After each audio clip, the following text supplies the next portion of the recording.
As Old as Time, Part 3. The Play's the Thing. Coming back to the village through the snow, under the dark, cloudy skies, Belle felt like she had been away for a lifetime. She had, in fact, never left the village by herself before this. There were a couple of overnight trips to fairs with her father, and once or twice during mushroom season they got swept up in the fury and spent a few nights in the forest, gathering morels and truffles and camping out. But that was all, and always with Papa. She gazed at the snug little houses and their lights and felt around the recesses of her heart carefully, seeing if she felt any different.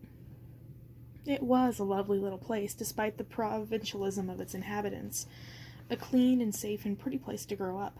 But even as framed as it was from a distance, as perfectly as any terribly twee landscape painting, Belle felt nothing but a slight twinge of future nostalgia.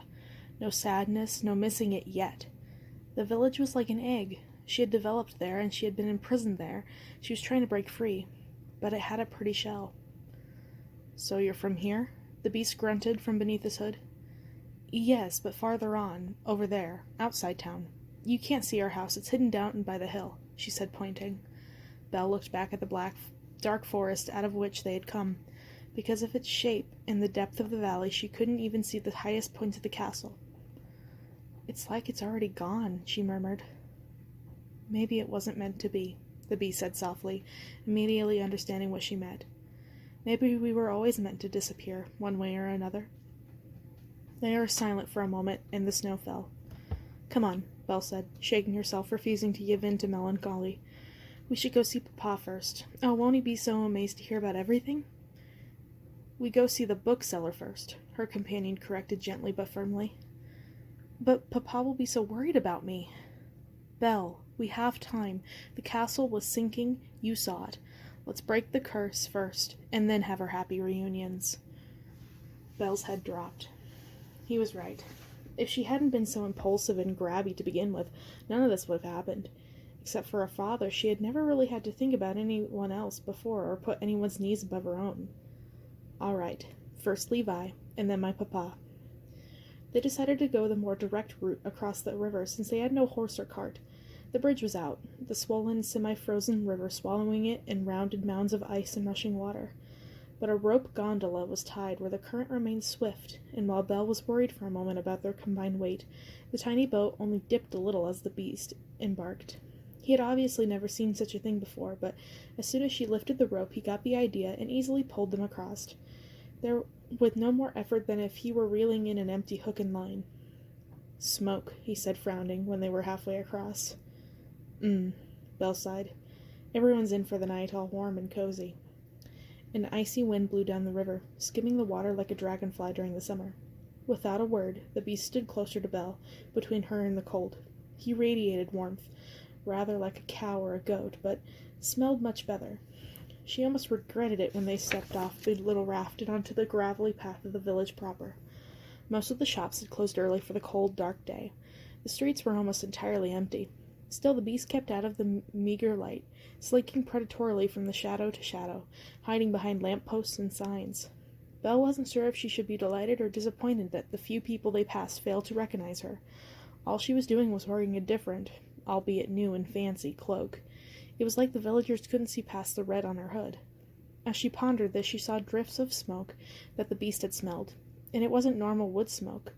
It hung in the air, transparent and gray, as if from a fire that had been out for a while but still smoldered. The scent wasn't bad at all, in fact. There was something strangely familiar about it. "It's not time for the Christmas bonfire," Belle said, puzzled. She headed off the main street to the right, where the bookshop was. The smoke grew thicker. When they turned the corner, she finally saw the source of the smoke. Belle sank to her knees on the street with a cry. There was almost nothing left to Monsieur Levi's bookstore but 4 blackened walls, a smoking roof, and rubble and ashes. Monsieur Levi, and all of those books! The fire had brushed the nearby buildings, but except for some singed roofs and little houses were fine. A few old people were sweeping and tidying up it nearby. It looked like the blaze had occurred more than a day before. Strange black ashes as thin and flat as the petals of some ugly tropical flower flooded easily with the slightest breath. They covered the plaza and gathered in corners, whirling around and around themselves. In some, a few words could still be seen. The town is covered in books, Belle thought, nearly sick with sadness. In the only way it could be. One tightly bundled villager hurried by, and without thinking, Belle grabbed his coat. The beast was obviously torn for a moment, but his need to hide finally outweighed his desire to comfort Belle. He slipped into the dark shadows of a nearby doorway. "Monsieur!" Belle cried. "What happened here?" "Belle?" The man looked at her in surprise. It was Monsieur Salvatier, who ran the fancier dry goods store.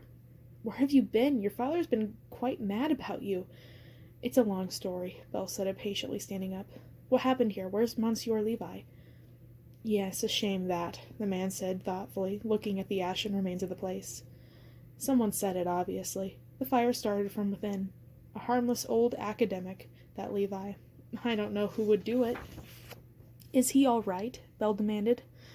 The Belle shrugged in a particularly Gaelic way. "I don't know. No one said anything about a body. I think he was away. It's probably why they said it. I have to go home, Belle. The children are waiting to eat. Go see your father. He's worried sick about you." Belle let him go, collapsing back onto the street again. The beast was suddenly there again, looming above her in a silent shadow. "Let's go in," she said after a moment. Listlessly, she rose and trudged over to the wrecked store, stepping through what remained of the drawer frame, not caring about the soot and the ashes getting on her worn shoes. "This was your favorite place," the beast said slowly, coming behind her. "In the whole world. Even more than my own bed," Belle said bleakly. "Every time I came in, it was like a whole new unexplored land would be waiting for me, another story to step into. And Monsieur Levi was a friend and a guide and an explorer who took me to these new places. This was home, as much as my own home was." She looked at the shelves, covered in lumps and black bricks that were once books. Very little of it looked salvageable. Even the ones that were only lightly singed had sort of compressed and crushed together with the heat of the inferno. The chairs she had loved to flop onto were skeletons, their fabric and flesh burnt away, only thin bony laths of wood remaining. "Belle, I'm sorry," the beast said, putting a hand on her shoulder. Belle grabbed it with both of her hands and began to cry. She couldn't stop. Tears flowed down her cheeks like rivers, quick and endless. "I was looking forward to seeing your favorite place," he added clumsily. "I know," she sniffed. "I've never been in a shop before," he continued, trying to speak lightly. "What?" Belle asked. She wiped her face on her sleeve. "Really?" "Really. Merchants would come to the castle and show us their wares. We never had to go see them, and only the finest ones were let in. They had golden balls, and lead soldiers, and stuffed bears made with real bear skin and glass eyes." All right, she said, shaking her head. "I get it, Your Majesty. I was just trying to distract you." "I know. I appreciate it." She took a deep breath and tried to shake practicality back into her arms and head. Can you smell anyone dead, like you did with Elric?" The beast frowned and widened his nostrils. "I think maybe a couple of mice were caught up in here when it happened, but other than that, no." Belle let a large breath out in relief. "Well, that's something." Belle tried to divert her grieving soul away from the sadness with the mystery of what had happened. "The moment I find out my mother was an enchantress, and Levi himself is several 100 years old, he suddenly turns up missing with his shop burned down? A very unlikely coincidence." "The stairs are all right. I'm going to look upstairs," the beast said. Belle didn't stop him, but didn't join him either. She would feel strange going up to Levi's private apartments herself. It'd be like invading his privacy. Somehow it mattered less when someone who didn't know him did it. "Everything seems normal up here," he called down. Except for that there being not a roof." Belle put her hand to her forehead, thinking. Where could Levi be? He went several times a year to the big book fairs in cities or on little vacations, but now? Was he somehow warned about the attack, and had he disappeared beforehand? And was it because he was a Charman? Had the disease of the little forgotten kingdom made it here, across the river? Is nowhere safe for these people? Belle poked around the charred remains of his desk, where he tallied up the sums of people who actually came and bought or sold books, kept with what little money he earned, and hid a small bag of pistachios he often shared with her. All of it was burned in black, except for the metal hinges on his lockbox, and some coins within. And something else, tarnished and gray. A mirror. A small, yet very familiar-looking mirror. It was round and pocket-sized, perfect for a gentleman's vest or a lady's grooming kit. Except for some smoke damage, the object was untouched by the fire. Rubbing her sleeve on the glass quickly caused it to become bright and gleaming. Tiny roses decorated the rim. "Beast!" Belle cried out. Silently, faster than she could have been possible, the beast was flowing down the crumbling stairs and next to her, having heard her tone in her voice. Belle showed him the mirror, holding it in the palm of her hand. As if brought to life by the warmth of her palm, the silver-gray surface rippled and began to show images.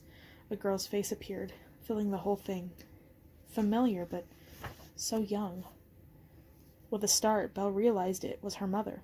This was the first time she had seen her up close and looked directly into her green eyes. The girl smiled in the mirror, as if satisfied. Perhaps her chin was a little pointed and cat-like for true perfection, her eyes too knowing and intelligent for an insipid romantic painting. Belle almost dropped the mirror when the girl, her mother, nodded seriously, then pushed a stray piece of hair back over her ear. "She looks just like you," the beast said. Belle wasn't sure what she was going to say.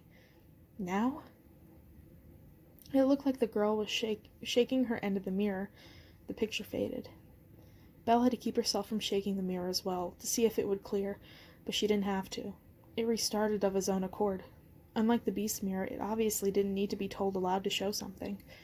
She saw her young mother looking bored and annoyed as her parents, Belle's grandparents, stood and talked with other adults in some sort of fancy occasion. Belle's mother wore an amazing pale pink dress with a gold sash, but she was trying very hard to keep neat and stay fancy in, even when one of her friends ran up to her and dragged her off to play. The friend's feet had cloven hooves. "What?" Belle began. A fawn," the beast said, only vaguely interested, like it was an unusual squirrel. The scenes shifted faster, as if sensing Belle's impatience. While all of this was fascinating, it had nothing to do with now, or the direness of their situation. Scenes of the kingdom, possibly through the witch's eyes. A festival, Christmas, a flood one rainy spring. A fight between two young men in which one died, struck by magical lightning. A brawl breaking out among the spectators. Palace guards rushing in to break it up, slamming the heads of the magical people against the ground, rounding them up, and beating them.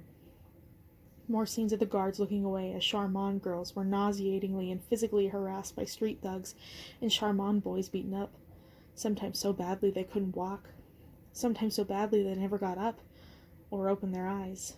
Again. "Papa!" Belle cried when he saw Maurice enter the scene. She and the beast watched the enchantress and the inventor court. They watched them spend time with friends late into the night.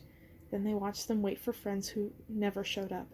The couple turned from sunny and happy to nervous and angry as the flavor of the kingdom changed. They saw her mother go to the palace. "Mother, father," the beast whispered, and entreat the king and queen for what was obviously protection and help for Les Charmants. They saw the king and the queen turn her away. The beast made a noise in his throat somewhere between a whimper and a curse and a no, ashamed of his own parents. They witnessed Belle come into the world, in a little too much detail for the beast, who had to turn away in the shock. They too experienced sadness and fear as Charmants left one by one, or disappeared, and the kingdom grew bleak and frightening. They saw fever and plague come in bodies and incense burned, and a quarantine thrown up against the outside world. Too little, too late. They saw a little family fleeing a dying kingdom. They saw a midnight rider. "Elric," the beast said mournfully. They saw him come again and again to the little house in the village often when it was dark, and there was no moon, and always with a rider or two behind him. They saw Belle's parents usher the fleeing Charmants inside, and gave Elric some food and hot wine for the trip home. They watched Les Charmants moving on the next night, loaded up with some more food, and sometimes money, heading on out to the world. "It wasn't just one Charmant," Belle said slowly. "It was dozens. It was like they were helping all of them escape. That's why there were all of those lists and tables in his notebook. He was smuggling Charmants, lots of them." Belle noticed also that she never appeared in any of the scenes with Elric and those he rescued. Her parents did a very good job of keeping her from witnessing any of it. Then Elric stopped coming. They saw a pale and waxy king and queen beg Belle's mother for help, and her refusal, and Belle was torn between shame and wonder at a woman who saved some people and refused to help others. Until the next scene, which showed the enchantress back at home waving her fingers and staring into the distance. The castle leapt into view again, and white sparks like rose petals gently fell over, disappearing as they landed. A sleeping boy, the young prince shifted into sleep with a faint smile, receiving the sparks happily. "She's casting a spell?" Belle asked, confused. And then it cut to her mother, handing Monsieur Levi the little mirror, and clasping her hand around his, and closing it within. And then the mirror faded.